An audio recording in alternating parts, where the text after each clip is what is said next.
हाय दोस्तों, आपके लिए एक अनदर वीडियो लेके आया हूँ जिसमें जो आज आरबीआई की मॉनेटरी पॉलिसी आई थी उसमें क्या-क्या किया गया, उसमें क्या इंपॉर्टेंस पॉइंट दिए गए थे, ये आपके लिए वीडियो लेके आया हूँ। तो सबसे पहले मैं आपके लिए वीडियो लेके आया हूँ, अगर आपको वीडियो अच्छा लगता है तो चैनल को सब्सक्राइब कीजिए, बेल आइकन को प्रेस कीजिए और वीडियो को आपके दोस्तों के साथ शेयर कीजिए।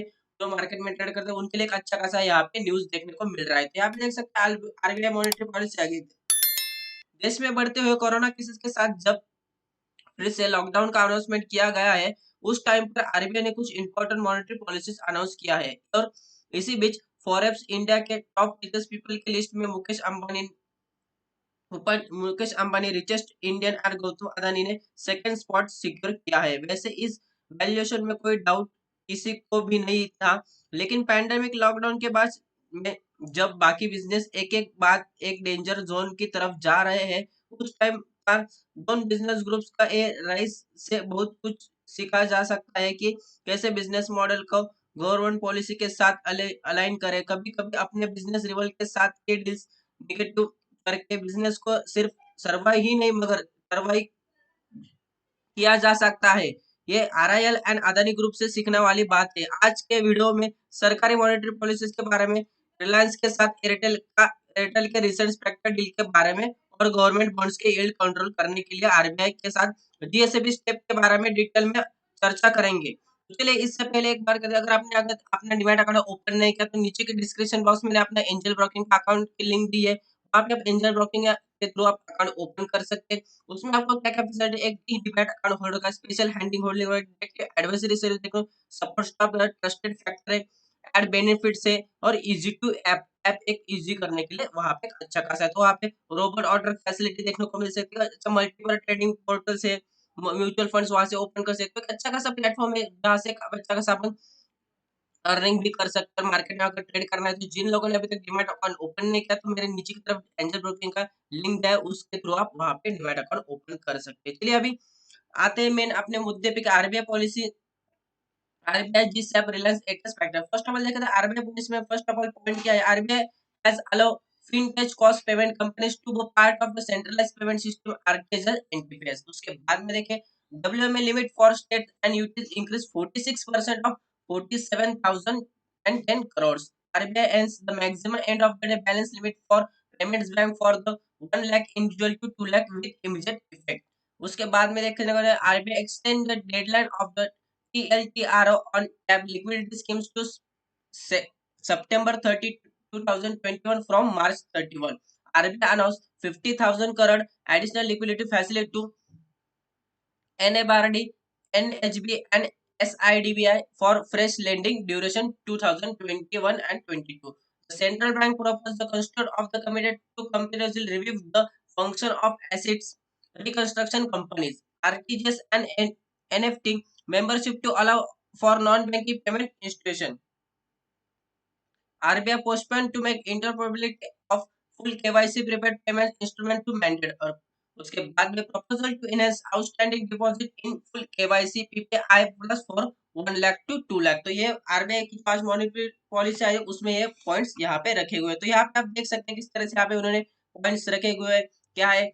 तो आपको मैं इंग्लिश में आपको एक्सप्लेन करके यहाँ पे बोला हूँ। जो पॉइंट्स आपके ज्यादा बड़ी बड़ी वीडियो में लंबी नहीं लूंगा, हर एक पॉइंट को यहाँ पे मैं एक्सप्लेन नहीं करूंगा, आपके सामने जो पॉइंट्स है मैं आपको बता दिया। फिर ये आरबीआई का, उसके बाद आरबीआई प्रोजेक्शन, आरबीआई ने किस किस यहाँ पे प्रोजेक्शन लाया वही पे अपन यहाँ पे देखने वाले हैं। तो यहाँ पे देखिए तो GDP growth is projected at 10.5% FY 2021 to 22।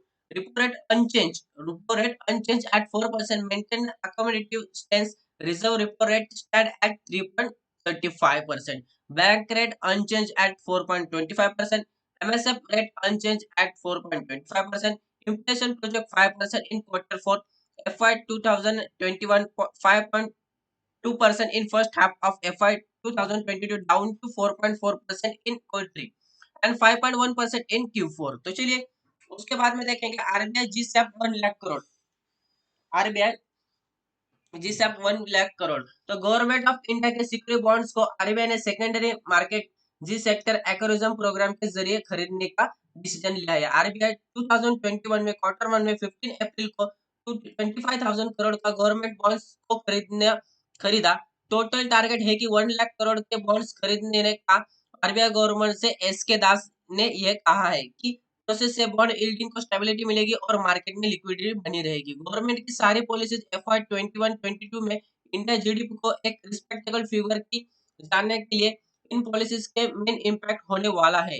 First of all अगर देखें तो यहाँ पे हाउसिंग सेक्टर को जो कोविड पैंडेमिक की वजह से जो स्ट्रेस में है उसको एक रिलीफ मिलेगा। उसके बाद में ऑयल प्राइसेस फॉल की वजह से में होगा इन्फ्लेशन होगा। उसके बाद में थर्ड पॉइंट है रेगुलर मानसून के प्रेडिक्शन से भी रिटेल इन्फ्लेशन कम होने के चांसेस है। और fourth second wave of Covid में तक सबसाइड होने के चांसेस यहाँ पे देखने को मिल रहे हैं। तो चलिए उसके बाद में जियो और एयरटेल स्पेक्ट्रम डील्स के बारे में थोड़ी बातचीत करते हैं। रिलायंस जियो ने अपने सबसे बड़े टेलीकॉम रिवाल एयरटेल के साथ एक ऐसा डील किया है जिसके जिसके उनके शेयर में 0.87% का जंप रिकॉर्ड किया है। ये डील स्पेक्ट्रम शेयरिंग का है।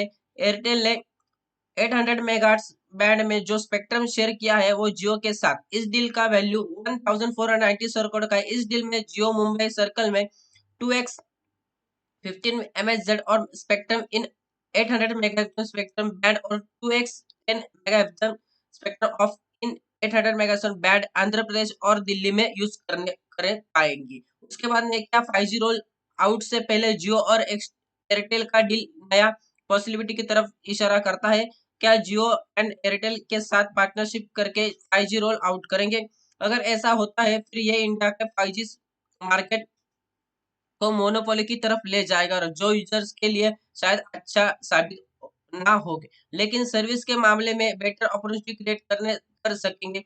या फिर ऐसा भी हो सकता है कि इलॉन मस्क के साथ स्टारलिंक प्रोजेक्ट के दिमाग में रखते हुए उसको अपना कंप्यूटर समझकर एक डील किया जा रहा है। आने वाले कुछ दिनों में अगर जियो एंड रिलायंस के बीच में 5G को लेके कोई अनाउंसमेंट हुआ तो आरएल एंड रिलायंस इन्वेस्टर के लिए एक जरूरी अच्छी सी बात होगी। तो चलिए यहाँ पे जियो और एयरटेल स्पेक्ट्रम डील्स के बारे में देखा और आज की जो आरबीआई पॉलिसी थी उसके बारे में कौन से पॉइंट्स इंपॉर्टेंट है ये देखा। अगर आपको ये वीडियो अच्छा लगता है तो चैनल को सब्सक्राइब कीजिए, वीडियो को लाइक कीजिए और अब तक मेरे आपने टेलीग्राम चैनल को ज्वाइन नहीं किया तो उसका भी लिंक मैंने डिस्क्रिप्शन बॉक्स में दिया गया है, जाके मेरा टेलीग्राम चैनल आप ज्वाइन कर सकते हैं। चलिए थैंक यू।